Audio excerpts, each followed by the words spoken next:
gitu dong. Ya, Bang Iksan, apakah Anda seorang terima kasih, Muslim? saudaraku, ya. Ya, terima kasih. Saya bersyukur kepada Pak Edi sudah mewakili kami yang lemah-lemah ini. Ya, selalu sehat, saudaraku. Di dalam nama Tuhan Yesus, terima kasih. Duh, ini Bang Iksan ini Muslim. Ya, saya murtadin. Oh, Murtadin saya. murtadin, sudah. Bagaimana jalan ceritanya Anda itu meninggalkan agama Islam? Ya, mungkin agak lama ya. Karena pada waktu itu saya selalu berdoa itu dengan bahasa Arab. Dan saya bisa baca huruf Arab itu, tapi saya tidak tahu artinya. Oh ya, Jadi, persis puji itu seperti Tuhan. yang saya katakan. Itu memang kenyataan, Bang. Jadi kenyataannya itu banyak orang Islam itu pandai berbahasa Arab, mengulang-ulang bahasa Arab tetapi tidak mengerti artinya. Kalau kata Ustadz Munzir Situmorang katanya seperti keledai. Flipper, makasih Bang. Makasih Bang Flipper. Lama Bang Flipper tidak kelihatan. Jadi abang dulu seperti itu. Ngelihat, Ya, dulu baca-baca saya- tulisan Arab, kemudian saya tidak baca-baca. tahu. Ya, saya tidak tahu pada waktu itu. Jangan dulu, nak. Pada waktu itu kan saya selalu ya mengucapkan ini. Mungkin bisa saya ngomong dulu Pak Aris ya. Silakan. Bismillahirrahmanirrahim. Alhamdulillahi rabbil alamin. Arrahmanirrahim. Maliki yaumiddin. Iyyaka na'budu wa iyyaka nasta'in. Ihdinas siratal mustaqim. Siratal ladzina an'amta 'alaihim ghairil maghdubi 'alaihim waladdallin. Jadi salah satu ayat ini Pak Edis saya merenungkan ketika saya sudah memahami terjemahan tersebut. Dulu saya rajin ya, saya taat kepada Islam. Jadi saya menganggap yang saya baca setiap hari itu kata-kata yang mulia kepada sesembahan saya.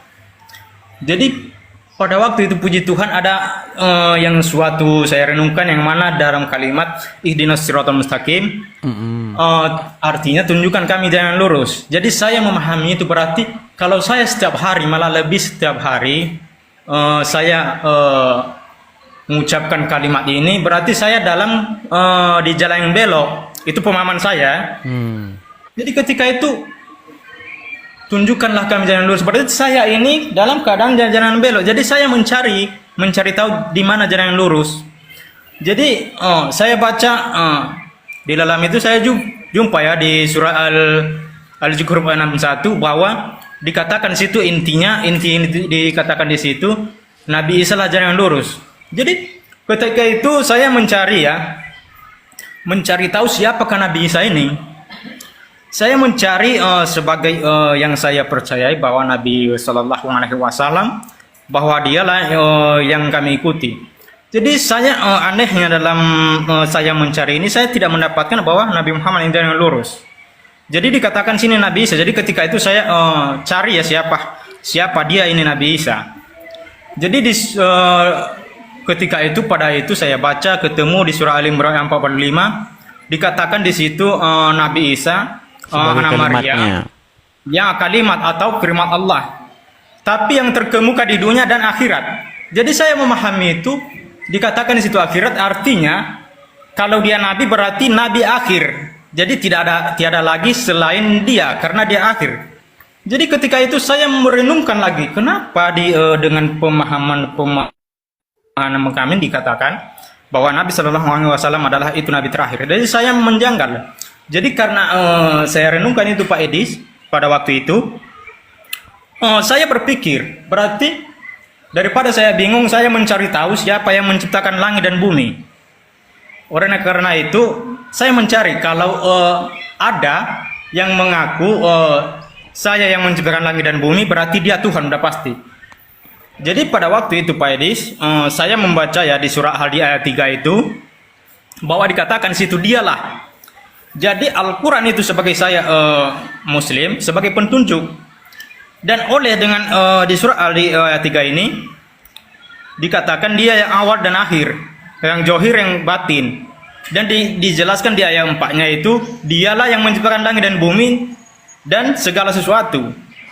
Jadi saya mencari tahu siapakah yang awal dan akhir. Seketika itu ya, saya sudah mencari, saya baca hadis dan saya baca kitab lain. Saya tidak mendapatkan siapa dia yang awal dan akhir. Tidak pernah.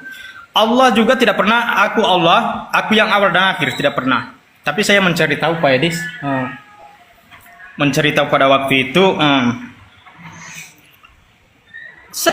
Saya tidak pernah menemukan. Jadi saya mencari tahu di mana dia yang awal, siapa yang awal dan akhir. Jadi ketika itu saya percaya bahwa yang dikatakan di surah Al-Baqarah bahwa wahai Muhammad, diperintahkan Allah, wahai Muhammad, kalau kamu ragu-ragu dan bertanya kepada kitab sebelum kamu, yaitu Taurat dan Injil. Jadi di dalam keimanan saya tidak pernah saya menemukan Taurat dan Injil. Jadi oleh karena itu pada waktu itu saya mengikuti apa yang dikatakan oleh Al-Quran. Saya mencari di Injil, ya, di Injil yang mana di Alkitab kepercayaan orang Kristen. Jadi pada waktu itu saya cari. Ketika itu waktu saya cari muncul di surah kitab Wahyu 22 ayat 13 dikatakan dia dengan sangat tegas. Jadi Tuhan Yesus ini sangat tegas, dia mengatakan ya dengan tegas, akulah Alfa dan Omega, akulah yang pertama dan akhir, dan aku yang awal dan akhir. Jadi ketika itu saudara, pada waktu itu saya merinding ya, saya merinding. Kok dia yang mengatakan akulah, tapi bukan dia menunjukkan dialah, tapi dengan tegas akulah yang awal dan akhir. Jadi oleh karena itu saya penasaran pada waktu itu saya mencari di mana yang saya cari tahu ajaran Yesus yang diajarkan kepada umatnya yang mengikuti dia. Jadi pada waktu itu saya mencari tahu itu, saya menemukan ajaran yang sangat mulia Pak Edis di surah Matius 5 ayat 44 bahwa kasihilah musuhmu dan berdoa kepada siapa yang menganiaya kamu. Jadi waktu saya temukan ajaran itu Pak Edis, jadi saya mau kaget di situ. Ini tidak pernah di ajaran saya, tidak pernah saya mendengar ajaran seperti ini. Jadi oleh karena itu saya mencari bagaimana dan ini saya karena saya mencari tahu semua. Jadi Yesus ini sehingga nanti di surah Al-Zukhruf ayat 61 dikatakan situ Nabi Isa adalah jalan lurus, tapi Yesus mengatakan bahwa akulah jalan kebenaran dan hidup. Jadi saya waktu itu saya sampai berdebat kepada keluarga saya Pak Edi sama mama saya, sering sampai mama saya dibilang, kau itu harus tahu, kau tanya sama Pak Ustadz, nggak boleh kau menafsirkan sendiri. Itu mungkin kamu salah memahami. Dan saya ikuti apa kata mama saya dan saya bertanya kepada guru. Cuman memang Pak Ustadz saya bertanya itu tidak pernah memuaskan, tidak sesuai dengan dalil yang saya pertanyakan sama dia. Cuman saya gitulah ya. Karena ada perasaan saya iya-iyakan aja. Jadi oleh karena itu saya ini Pak Edis kritis. Saya mencari tahu dan saya banyak ajaran-ajaran Tuhan Yesus yang sangat mulia di dalam itu. Dan pada waktu itu Pak Edis ada sekitar 2 tahun lebih ya. Tiba-tiba saya karena tidak percaya keluarga saya kepada saya, diam-diam saya kepada keluarga saya pergi dan merantau.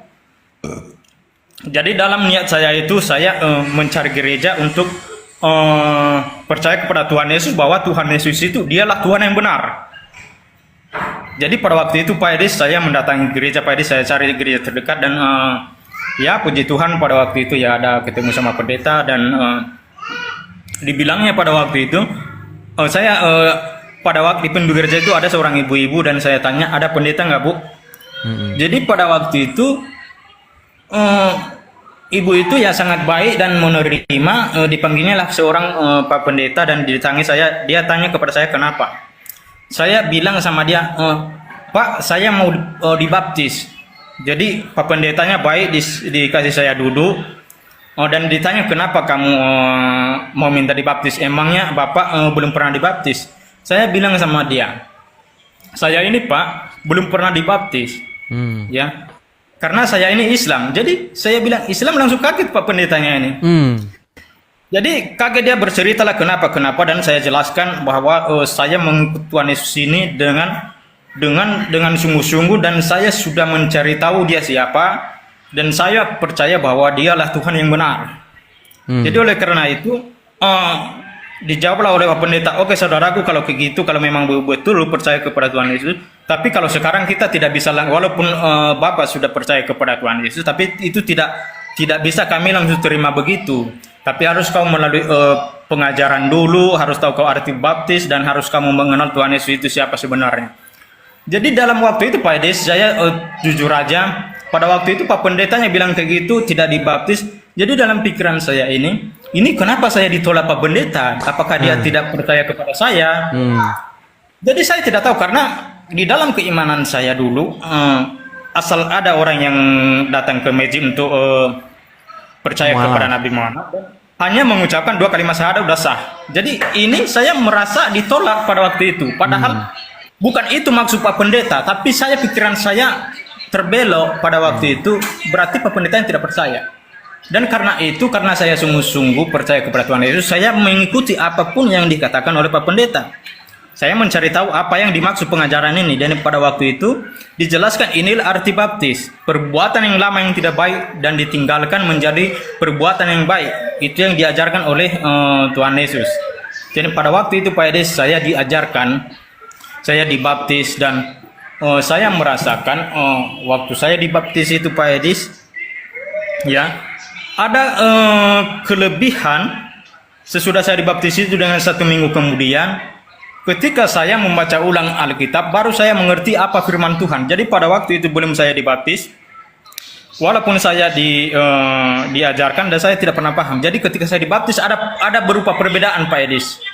Jadi itu saya sekarang ini lebih sungguh-sungguh kepada Tuhan Yesus, dan Tuhan Yesus itu Tuhan yang benar. Tapi ngomong-ngomong, Bang. Oke, tapi ngomong-ngomong, ini Abang bukannya lagi di masjid? Bukan, ini di rumah. Tapi rumahnya macam masjid rumahnya. Terus bagaimana tanggapan keluarga? Ya, tanggapan keluarga sampai sekarang karena ini baru saya percaya kepada Tuhan. Memang udah lama saya percaya, cuman masih ragu-ragu karena masih belum berani kepada keluarga. Jadi karena ketika itu Pak Edis, karena saya sangat percaya Pak Edis, saya keluar Pak Edis, saya merantau. Dengan alasan saya, daripada saya berkelahi sama keluarga saya, lebih bagus saya diam-diam merantau. Jadi alasan saya merantau, dan itu niat saya untuk percaya kepada Tuhan. Jadi sampai sekarang saya Pak Edis, keluarga saya itu memang saya ditolak dan dikatakan bahwa kamu itu tidak waras dan apa. Itu kan Yesus itu kan manusia. Kenapa kau percaya sama orang-orang Kristen itu? Jadi daripada saya istilahnya berdebat sama keluarga saya, makanya saya merantau Pak Edis. Saya mencari kerja, bekerja sama orang Pak Edis. Walaupun kami di kampung ada rumah dan ada kebun sedikit, tapi saya tidak peduli itu Pak Edis. Tapi bukan artinya tidak sayang sama saya sama keluarga. Tapi saya prioritaskan Tuhan dulu. Betul. Harus lebih dekat Tuhan dulu, karena Tuhan itu bagi saya itu maha kuasa. Jadi ketika nanti itu karena saya percaya itu nanti saya percaya bahwa keluarga saya itu nanti akan dijamah oleh Tuhan Yesus. Jadi saya berdoa terus Pak Edis. Jadi saya keterbatasan saya ini Pak Edis, sampai istri saya sampai udah kecerai kami ya. Jadi cerai masalah ini juga, dari keluarga saya tidak terima. Jadi anak saya itu masih di pesantren Pak Edis, masih di pesantren mereka saat ini masih di pesantren Pak Edis, serius. Jadi karena Anda jadi Kristen, akhirnya istri Anda pun akhirnya meninggalkan Anda begitu. Iya. Waduh. Ya itu ya teman-teman ya, karena memang jadi anak saya ikut dia. Jadi bayangkan saja Pak Edis, pada waktu itu bagaimana mereka membenci saya itu Pak Edis. Ada sesuatu rezeki saya kemarin Pak Edis. Saya mau ngirim untuk nafkahi anak, tapi mereka menolak. Jangan kau kirim uang, kami bisa ngasih makan anak. Jadi bagi saya nggak apa-apa Edis. Selalu saya berdoa kepada Tuhan Yesus yang benar, dan saya percaya itu akan nanti mereka kalau sudah besar tahu dia mana Tuhan yang benar, yang layak disembah. Jadi tahu dia Tuhan yang layak disembah. Itu aja Pak Edis.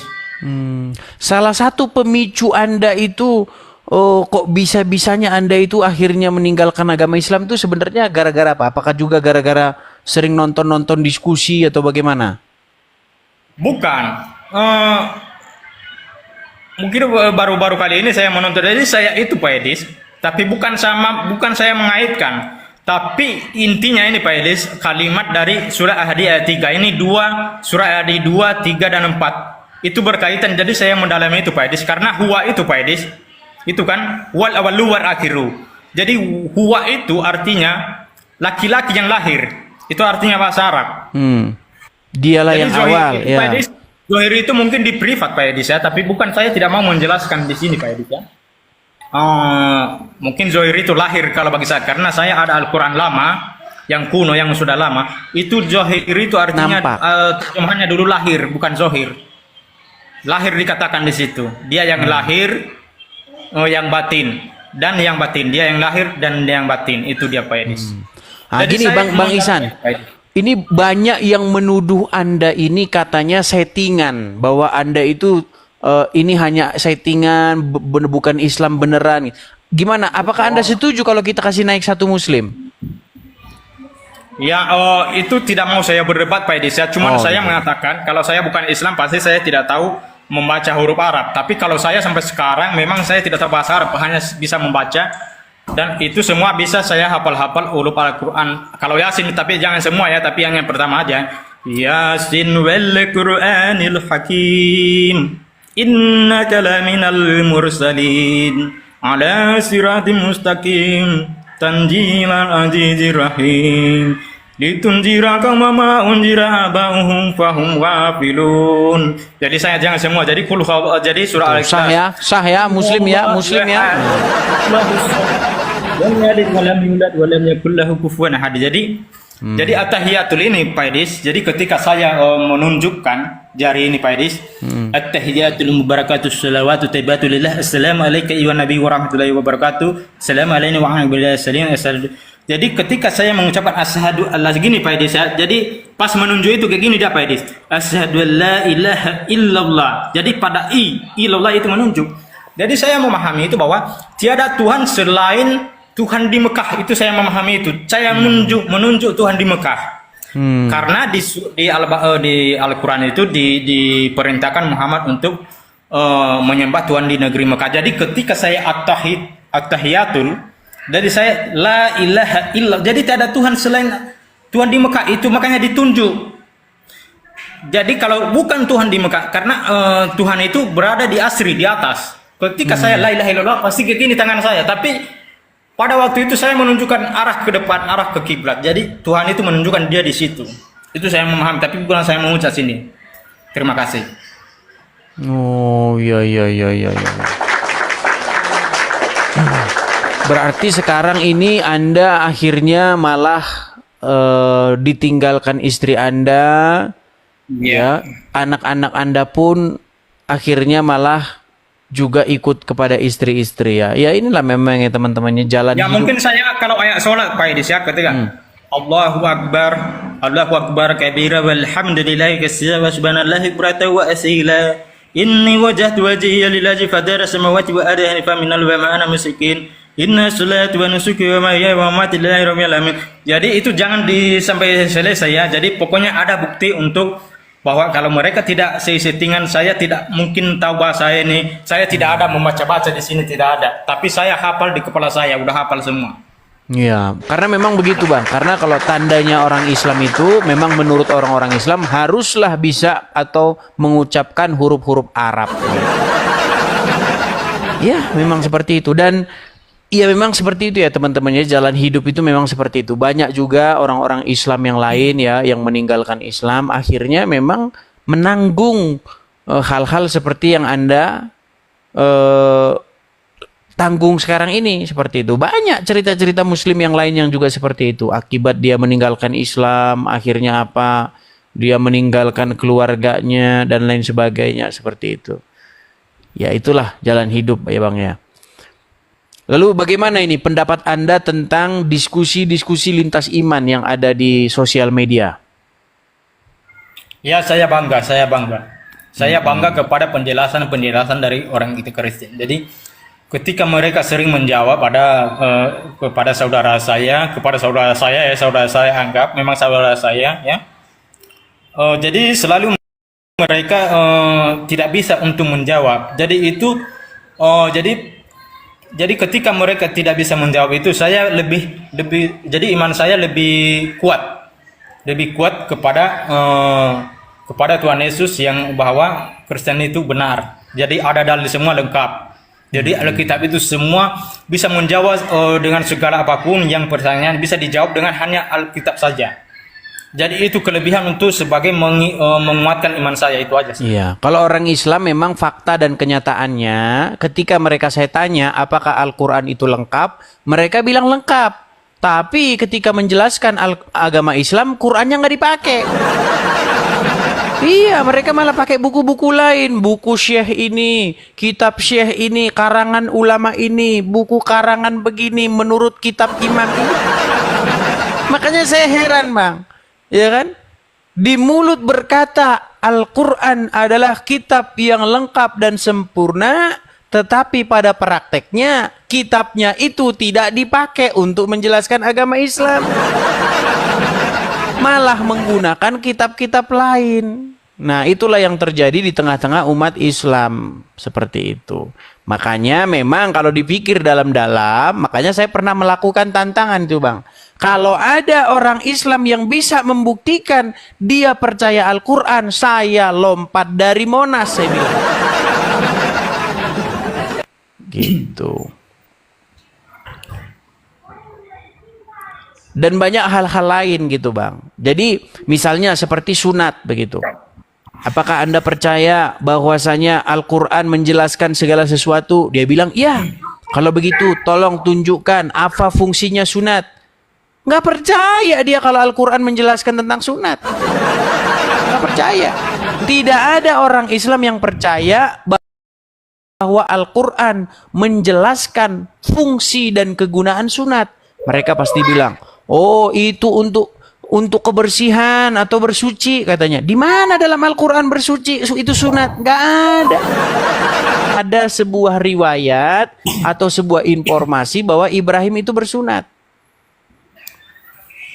Begitu. Jadi kalau memang kita ikuti narasi mereka memang seperti itu, Bang. Ya, artinya Abang sudah meninggalkan agama Islam, itu sudah satu satu perpindahan lah dari kesesatan menuju jalan yang benar, seperti itu.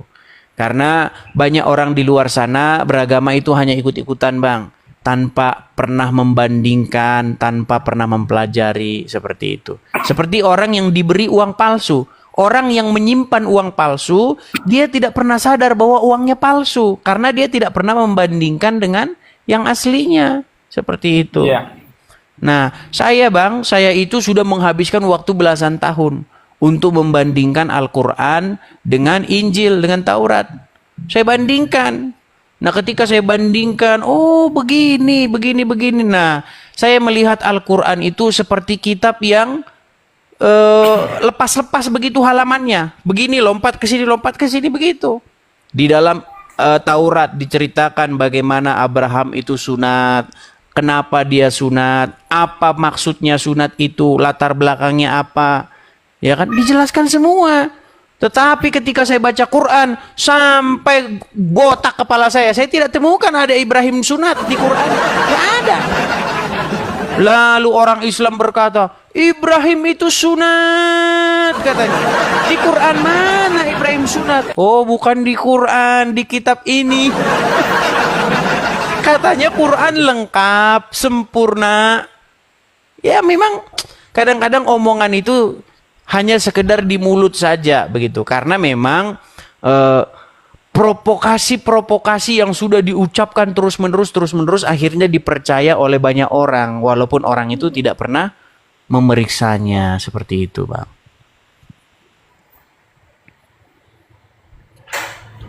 Oke lah, abangku.